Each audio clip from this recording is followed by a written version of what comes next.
Welcome back po sa ating channel, Choy TV. Ang video po natin ngayon kung paano po mag-photocopy ng ID na colored sa isang bond paper po.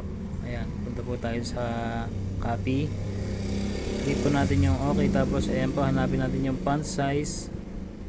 Ayan, po yung nakalagay, hanapin po natin dyan yung letter para maging short bond paper lang po. Ayan, okay na po yan, letter na po yung nakalagay.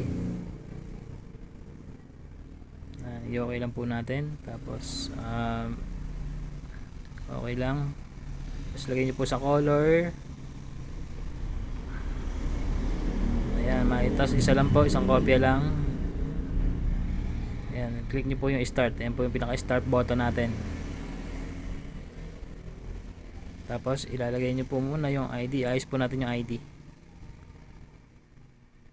Ayan, unahin muna po natin yung pinaka front ng ID.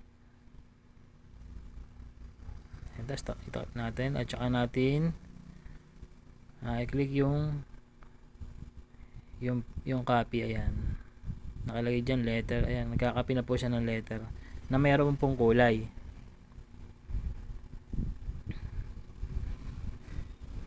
Makita nyo po dyan kung ano po yung magiging itsura ng yan po yung colored. Mapapansin nyo po dyan, good quality po yung ating pinaka copy.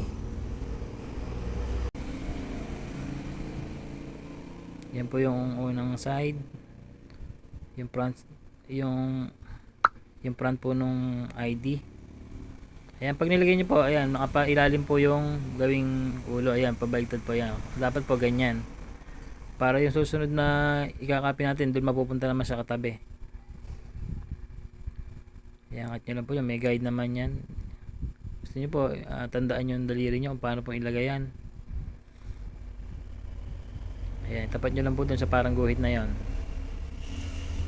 Kahit naman po hindi tapat ng tapat, okay lang naman po yan.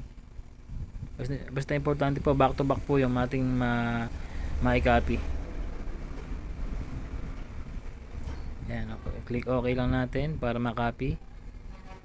Hintay lang po uli natin lumabas. Ayan, kinakain na po yung papel.